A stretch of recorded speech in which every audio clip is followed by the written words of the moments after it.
हरि ओम, जय श्री कृष्ण, राधे राधे, जय योगेश्वर। बंशीधरं तोत्रधरं नमामि मनोहरं मोहहरं च कृष्णं मालाधरं धर्मधुरं धरं च पार्थस्य सारथ्यकरं च देवं कर्तव्यदीक्षां च समत्वशिक्षां ज्ञानस्य भिक्षां शरणागतिं च ददाति गीता करुणाद्रभूता कृष्णेन गीता जगतो हिताय, कृष्णेन गीता जगतो हिताय। श्रीमद् भगवद गीता जी अध्याय 18वां और श्लोक भी 18वां।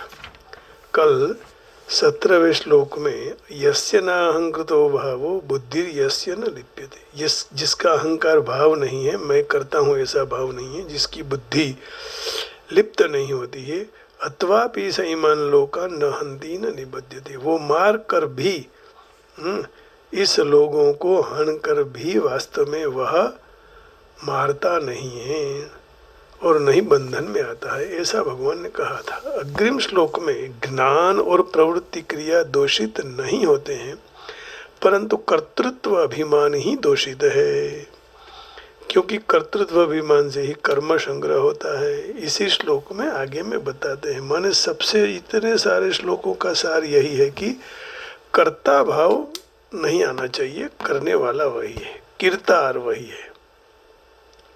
आइए, ज्ञानम ज्ञेयम परिज्ञाता त्रिविधा कर्म चोदना करणम कर्म करतेति त्रिविधा कर्म संग्रह।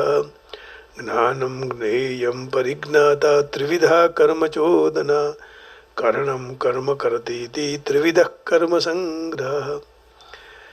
तो तीन बात बताई, ज्ञान, ज्ञेय और परिज्ञाता। तीन प्रकार से कर्म में प्रेरणा होती है, और करण, कर्म और कर्ता, इन तीन प्रकार से कर्म का संग्रह होता है। अब उससे बचने के लिए भी भगवान आगे बताएंगे, कर्ता भाव छोड़ दो तो सब मंगल ही होगा। ज्ञानम ज्ञेयम परिज्ञाता त्रिविधा कर्म चोदना करणम कर्म करतेति त्रिविधा कर्म संग्रह। The nowhere, knowledge and the object of knowledge, these three motivate actions. Even so, the door, the organs and activity, these are the three continuants of actions.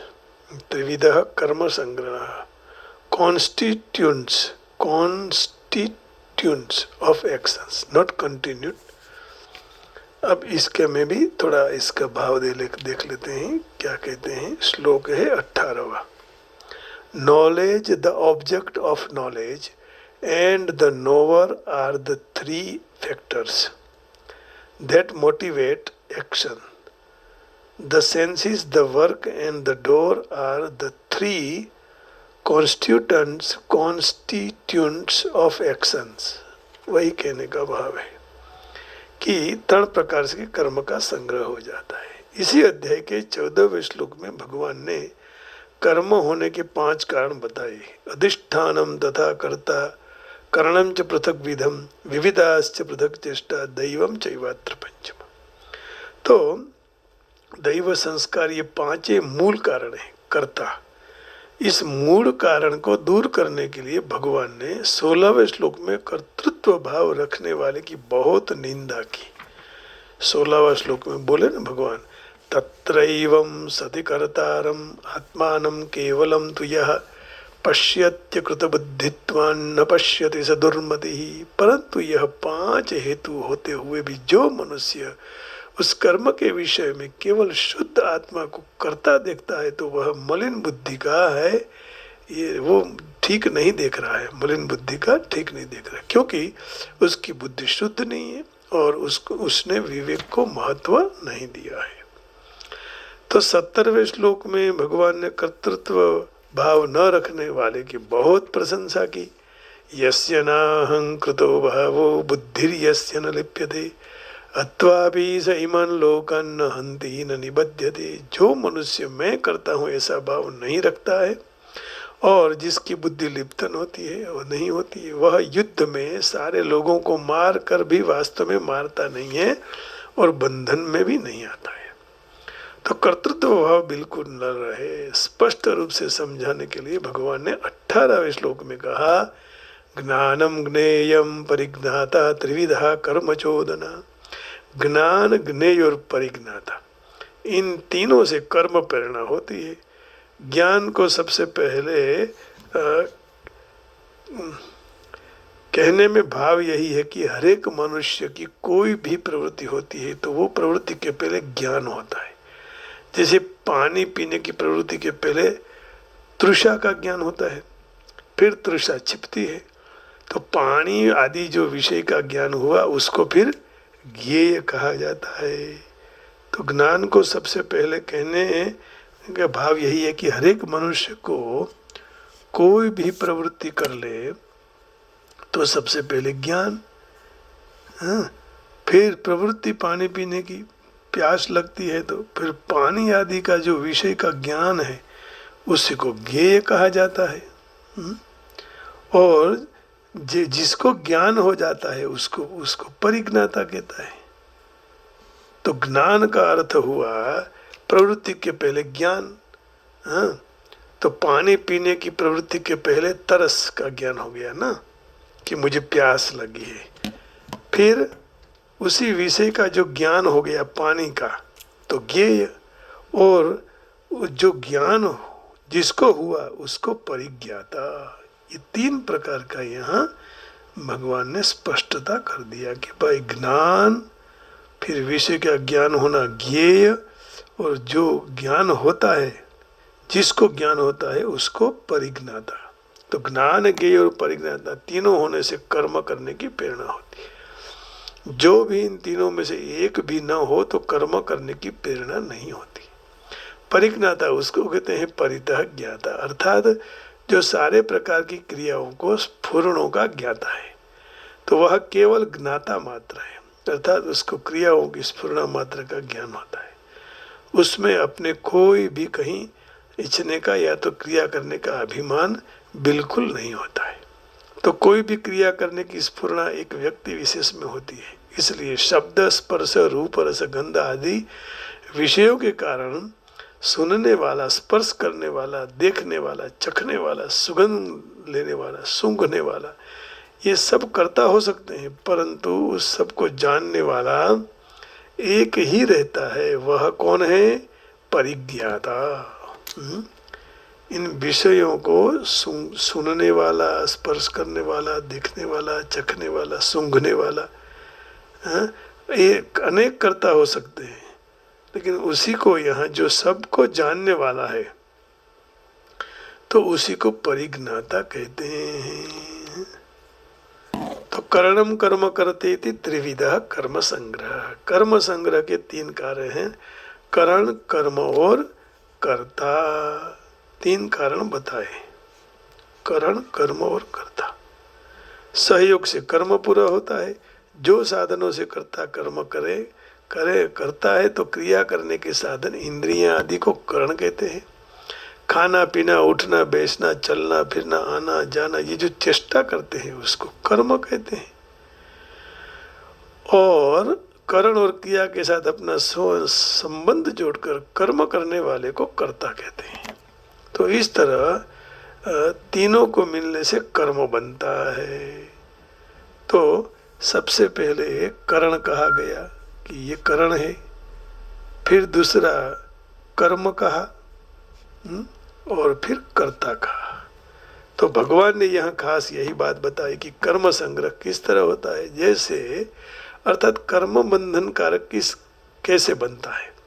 कर्म होने में 3 कारण बताते भगवान ने। लक्ष्य, मूल कारण कर्ता को बताने का ही है, क्योंकि कर्म संग्रह का खास संबंध कर्ता के साथ है। जो कर्तापन न हो तो कर्म संग्रह नहीं होता है, केवल क्रिया मात्र हो जाती।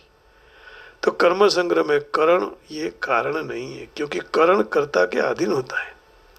कर्ता जैसे कर्म चाहता है ऐसा ही कर्म होता है, इसलिए कर्म भी कर्म संग्रह में खास कारण नहीं है। सांख्य सिद्धांत के अनुसार मुख्य बंधन कारक है। तो अहंकृत भाव और उससे ही कर्म संग्रह होता है। कर्म संग्रह, अहंकृत भाव न हो तो कर्म संग्रह ही नहीं होगा। माने सारे सबका मूल आ गया अहंकार। अहंकार, अहंकारात् बलिर्बद्धः, अहंकार बलिर्बद्ध अहंकारात् सुयोधनः, विनष्टो रावणो लौल्यो अति सर्वत्र वर्जे। तो मूल कारण ज्ञान यही कराने के लिए भगवान ने करण और कर्म को पहले रखकर कर्ता को कर्म संग्रह के पास रख दिया, जिससे उसे ख्याल में आ जाए कि कर्ता ही बंधन बांधने वाला है। और अर्जुन ने ज्ञान योग और कर्म योग के तत्व को जानने की इच्छा प्रकट की थी। तो 18 अध्याय के पहले श्लोक में उसके लिए भगवान ने 12वें श्लोक तक कर्म का वर्णन किया। 18 अध्याय का प्रथम श्लोक देखिए, तो 12 श्लोक तक भगवान ने ये सारा समझाया इसको अर्जुन को, कि पहले श्लोक से तो ये हम सब यही तो इसी की चर्चा चल रही है। पहले श्लोक को याद कर लेंगे, फिर आगे के श्लोक तो हम सब कह चुके हैं। अर्जुन उवाच संन्यास्यस्य महाबाहो तत्त्वमिच्छामि वेदितुं, त्यागस्य च ऋषिकेश पृथक्केशि निषूदन। श्री भगवान उवाच काम्यानं कर्मणां न्यासं संन्यासं कवयो विदुः, सर्वकर्मफलत्यागं प्राहुत्यागं विचक्षणः। त्याज्यं दोषवदित्येके कर्म प्राहुर्मनीषिणः, यज्ञदान तपः कर्म न त्याज्यमिति चापरे। निश्चयं शृणु मे तत्र त्यागे भरतसत्तम, त्यागो हि पुरुषव्याघ्र त्रिविधः सम्प्रकीर्तितः। यज्ञदान तपः कर्म न त्याज्यं कार्यमेव तत्, यज्ञो दानं तपश्चैव पावनानि मनीषिणाम्। एतान्यपि तु कर्माणि संगं त्यक्त्वा फलानि च, कर्तव्यानिति मे पार्थ निश्चितं मतमुत्तमम्। नियतस्य तु संन्यासः कर्मणो नोपपद्यते, मोहात् तस्य परित्यागः तामसः परिकीर्तितः। दुःखमित्येव यत्कर्म कायक्लेशभयात् त्यजेत्, सकृत्वा राजसं त्यागं नैव त्यागफलं लभेत्। कार्यमित्येव यत्कर्म नियतं क्रियतेऽर्जुन, संगं त्यक्त्वा फलं चैव स्यात् त्यागः सात्विको मतः। न द्वेष्टि कुशलं कर्म कुशलेनानुसज्जते, त्यागी सत्त्वसमाविष्टो मेधावी छिन्न संशयः। नहि देहभृता शक्यं त्यक्तुं कर्मण्यशेषतः, यस्तु कर्मफलत्यागी सत्यागीत्यभिधीयते। और अंतिम श्लोक, अनिष्टमिष्टं मिष्टं च त्रिविधं कर्मणः फलं, भवत्यत्यागिनां प्रेत्य न तु सन्यासिनां क्वचित्। तो 12 श्लोक तक कर्मयोग का वर्णन किया। फिर भगवान ने ज्ञान योग की दृष्टि से कर्मों का विवेचन करते करते प्रथम कर्मों की सिद्धि के लिए 5 हेतु बताए। अधिष्ठानम तथा कर्ता करणम च पृथक विधम, विविधाश्च पृथक चेष्टा दैवम चैवात्र पंचम। तो 18वें अध्याय के 13वां, 14 और 15वां श्लोक यही बात का दूसरी तरह से कर्म प्रेरणा और कर्म संग्रह के रूप में वर्णन करते हैं। 13, 14 और 15। तो 13वां श्लोक देख लेते हैं साथ साथ में, ताकि हमें कोई शंका न रह जाए। 12वें श्लोक का तो बहुत ही परम पूज्य राम सुखदास जी ने चर्चा की है। पंचैतानि महाबाहो कारणानि निबोध मे, सांख्ये कृतान्ते प्रोक्तानि सिद्धये सर्वकर्मणाम्। अधिष्ठानं तथा कर्ता करणं च पृथक् विधं, विविधाश्च पृथक् चेष्टा दैवं चैवात्र पंचमम्। शरीरवाङ्मनोभिर्यत् कर्म प्रारभते नरः, न्यायं वा विपरीतं वा पंचैते तस्य हेतवः। तो जब मनुष्य में अहंकार और आसक्ति रहती है, तब ज्ञाता ज्ञान ज्ञेय रूप त्रिपुटी से कर्म प्रेरणा अर्थात कर्म करने में प्रवृत्ति होती है। तो वह मानता है कि मैं ऐसे कर्म करूंगा तो मुझे इस प्रकार फल मिलेगा। कर्म प्रेरणा होने से कर्म संग्रह अर्थात पाप और पुण्य संग्रह होता है। और पाप पुण्य कर्म कैसे होते हैं वह भगवान आगे 20वें श्लोक में हमें कहेंगे। तो कर्म करने से ही कर्म संग्रह अर्थात पाप और पुण्य का संग्रह। फिर पुण्य कैसे कर्म होते हैं, पाप और पुण्य, तो वो आगे अग्रिम श्लोक में कल चर्चा करेंगे, लेकिन श्लोक को बता देते हैं। ज्ञानम कर्म च कर्ता च त्रिधैव गुणभेदतः प्रोच्यते गुणसंज्ञाने तच्छृणु यथा वच्छृणु तान्यपि सर्वभूतेषु येनैकं भावमव्ययमीक्षते अविभक्तं विभक्तेषु तज्ज्ञानं विद्धि सात्विकम्। तो इस प्रकार यहाँ उसकी चर्चा पूर्ण करते हैं। आइए परम पूज्य श्री भक्तिवेदांत चैतन्य महाप्रभु जी, प्रभुपाद जी, कृष्ण मूर्ति क्या कहना चाहते हैं उनका भी भाव ले लेते हैं। श्लोक इस प्रकार था। ज्ञानम ज्ञेयम परिज्ञाता त्रिविधः कर्म चोदना करणम कर्म करते त्रिविध कर्म संग्रह। रोज के कार्य के लिए तीन प्रेरक बल होते हैं, ज्ञान, ज्ञेय और कर्ता। कर्म के उपकरण स्वयं कर्म और कर्ता तीनों कर्म के संघटक कहे जाते हैं। कोई भी मनुष्य ने किए हुए कर्म में ये तत्व होते हैं तीन। कौन से तीन? ज्ञान, ज्ञेय और कर्ता। जैसे प्यास लगना ज्ञान हुआ, फिर पानी से तृषा हुई वो ज्ञेय, पीने वाला कर्ता, परिज्ञाता। तो कोई भी मनुष्य कर्म करते पहले कोई भी उसमें कोई प्रेरणा रहती है। कोई भी कार्य प्रत्यक्ष रूप से होता है तब पूर्व उसके निराकरण भी निकाल लेते हैं। तो कर्म का सूक्ष्म रूप होता है, तो उसके बाद क्रिया के रूप में धारण करते हैं। प्रथम मनुष्य को विचारने का, अनुभव करने के लिए, इच्छा करने के लिए मानसिक प्रक्रिया में से पसार होना पड़ता है। उसको प्रेरणा कहते हैं। प्रथम मनुष्य ने विचारवा, अनुभववा અને ઈચ્છા કરવા જેવી માનસિક પ્રક્રિયામાંથી પસાર થવું પડે, એને પ્રેરણા કહેવાય। इस प्रेरणा एक सरखी होती है, फिर वह शास्त्रों से में मिले या गुरु के उपदेश में मिले। तो जब प्रेरणा होती है तब कर्ता होता है। तब सर्व इंद्रियों के केंद्र ऐसे मन सहित सारी इंद्रियों की मदद से वास्तविक कर्म संपन्न होता है। कोई कर्म के सर्व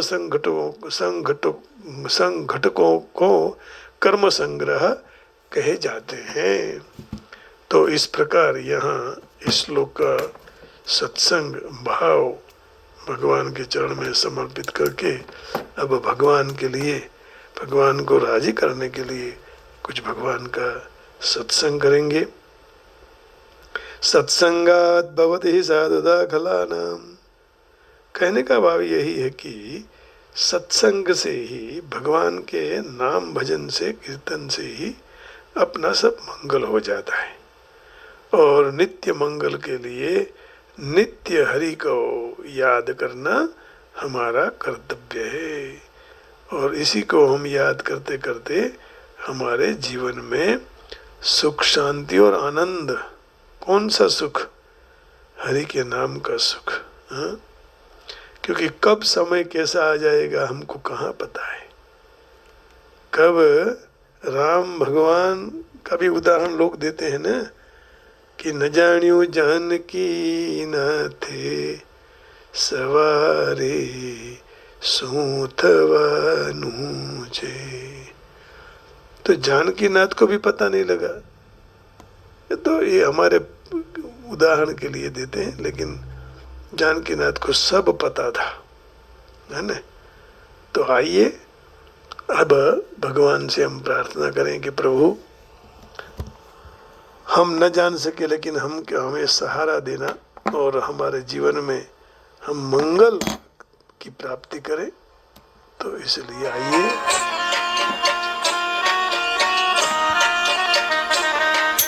जान सके काल मेरे काल शोरे तसे कौन जान सके काल मेरे सवारे काल केवूं थशे कौन जान सके काल मेरे सवारे काल केवूं थशे आ कायामती हंस लो रे ઓ ચિંતાનું ઉડી જશે આ કાયમતી હંસલો રે, ઓ ચિંતાનું ઉડી જશે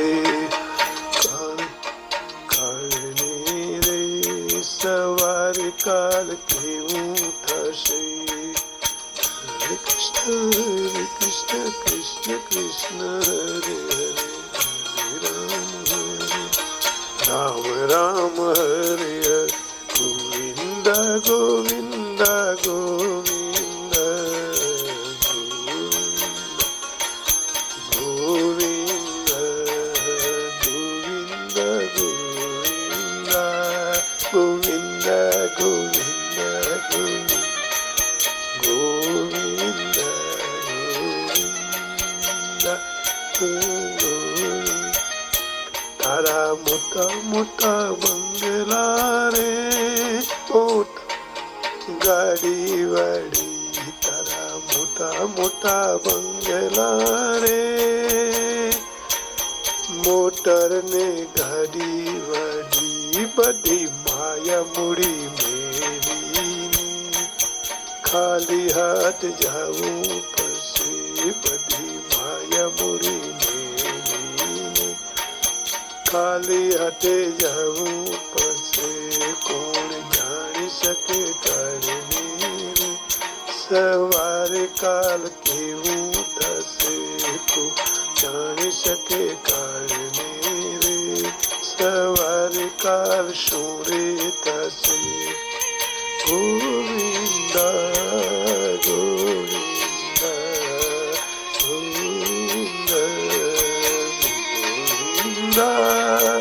ગોવિંદ ગોવિંદ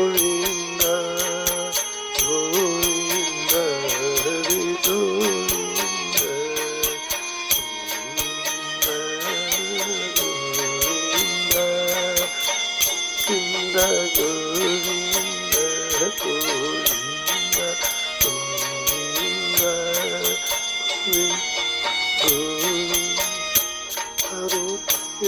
રૂપાળો રે, નહીં રાખે ઘરમાં ગળી, તારો રૂપાળો રે, નહીં રાખે ઘરમાં ગળી, તારા સગાને રે થોડા દીમ ભૂલી જશે, તારા સગા સંબંધી રે થોડા દીમ ભૂલી જશે, તું જાણી શકે કાળને, સવારે કાલ કેવું થશે, તું જાણી શકે કાળને, સવારે કાલ શું રે થશે.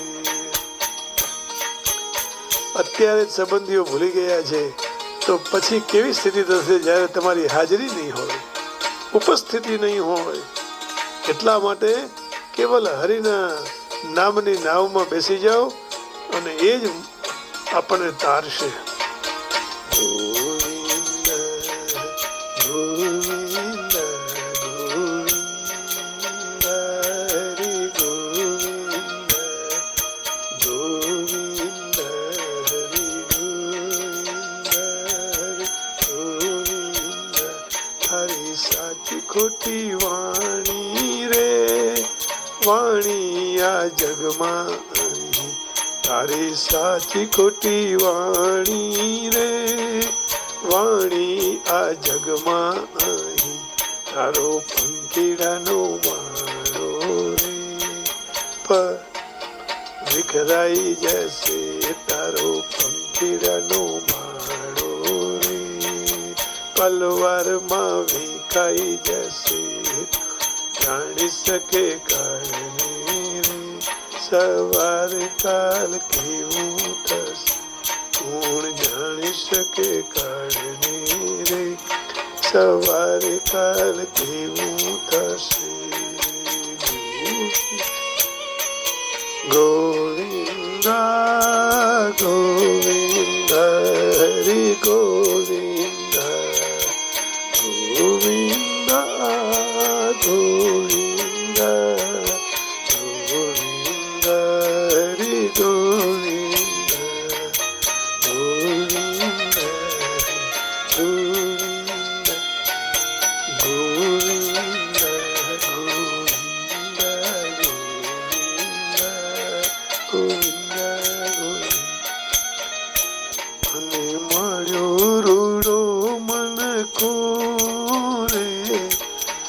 બાંધી લેને ભવનું ભાતું, તને મળ્યો રૂડો મન ખોરે, બાંધી લેને ભવનું ભાતું, તને રામ ભક્ત સાચો રે, તાર સફળ થશે, તને રામ ભક્ત સાચો રે, એ ફેરો તારો સફળ થશે, કોણ જાણી શક્યું કારણે રે, સવારે કાલ કેવું થશે, કોણ જાણી શક્યું કારણે રે, સવારે કાલ કેવું થશે, આ કાયમથી હંસનો રે, ઓ ચિંતાનું ઉડી જાય, આ કાયમથી હંસનો રે, ઓ ચિંતાનું ઉડી જશે, કોણ જાણી શક્યું કારણે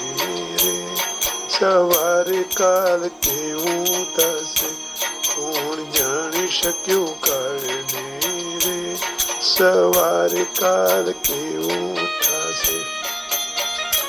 ગોવિંદા ગોવિંદા ગોવિંદા ગોવિંદા ગોવિંદા ગોવિંદા ગોવિંદા. कृष्ण कन्हैया लाल की जय.